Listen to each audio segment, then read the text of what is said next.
Welcome to The Explainer. Today, we're talking about a show that literally changed the game for global television. It was dark, it was slow, and it was in Danish.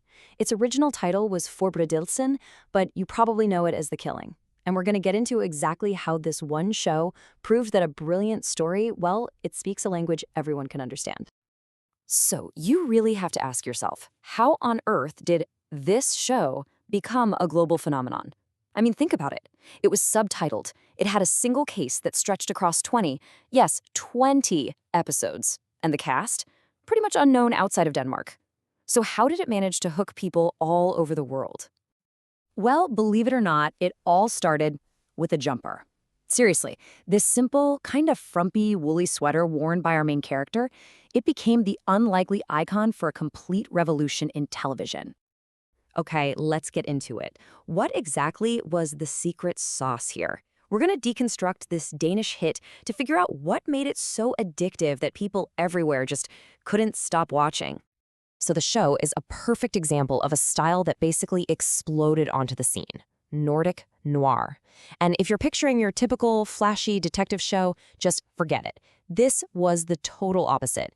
It was dark, it was realistic, and it wasn't just about the crime. It used that mystery to dig into some really uncomfortable stuff about society, which made it feel so incredibly raw. Okay, let's break down the actual style here. First off, the look. It's all low lighting, long shadows, pure classic noir. But the real game changer, the story structure. This wasn't a new case every week. No. This was one single complex investigation that unfolded over the entire season.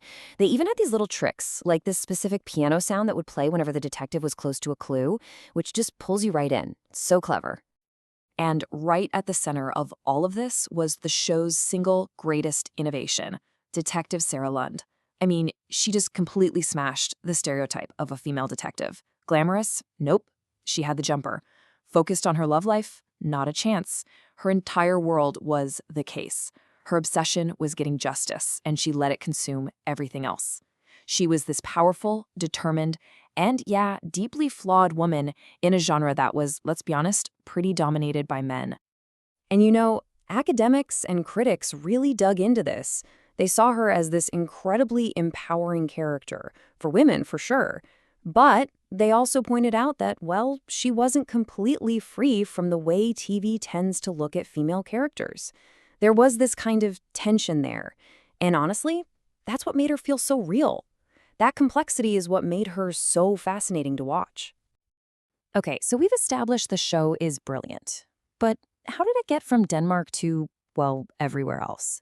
This is where we get into the business side of things. Because making a great show is only half the battle. Getting the entire world to see it, that is a whole different ballgame. And the key to its journey, it actually starts with where the money came from. The show was made by what's called a public service broadcaster, or PSB. Just think of the BBC in the UK. Their job isn't just to make money for advertisers. They're funded by the public, which means they can afford to take big creative risks. You know, risks like a super dark, super long crime show that a for-profit channel would probably never greenlight. So, this global success didn't just happen by chance. It was a carefully planned strategy. First, they teamed up with a German broadcaster to share the costs. Smart. But the absolute genius move was selling the show to BBC4 in the UK. This kicked off something called the BBC effect. See, the BBC is kind of like a global seal of quality. If they say a show is good, other countries listen. It was the ultimate cosign. And this timeline really shows you how powerful that effect was. Look at the dates. It came out in Denmark way back in 2007, but it wasn't until 4 years later in 2011 when it hit the BBC that things really exploded. That was the spark. That's when it went from just being a Danish hit to a true global sensation. So, what happened next? What was the actual impact of this show becoming so huge? Well, the killing effect, as people call it, was absolutely massive. We're not just talking about one popular show. We're talking about a show that completely rewired how the entire TV industry thought about foreign content. Just look at this number, 120. Let that sink in for a second. That's how many countries bought the original Danish version with subtitles. That had never happened before. It was just undeniable proof that audiences around the world were way more sophisticated and open-minded than TV executives gave them credit for. It's like it was the first domino in a long, long line. The killing tipped over, and it set off a chain reaction. Suddenly, Scandinoir was the hottest genre on the planet. It proved that, yes, people will watch things with subtitles, and that directly paved the way for the incredible variety of international shows you and I can now binge on Netflix or wherever. It really opened the floodgates. But not every country was ready to jump on the subtitle train. For decades, the thinking in Hollywood was basically this: American audiences really hate subtitle programs. And that's why remakes started popping up. The US version, for example, was made specifically for people who, for whatever reason, just didn't want to read their television.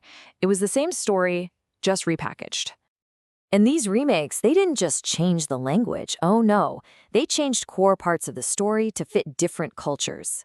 Take the Turkish remake. They made one huge change. They took the show's most iconic element, the strong female lead, and swapped her out for a man. It's a really interesting look at how a story gets adapted as it travels the world and what gets lost or changed in translation. So when you put it all together, what does the incredible success of The Killing really tell us about, well, us? I think it shows that audiences everywhere are hungry for something different. We crave stories with real depth, with complexity, stories that challenge us. It proved that a great story doesn't need to be simple or speak English to connect with people. It's a universal language. So that leaves me with a final thought for you. What do you think is the secret ingredient that makes a story truly connect with everyone?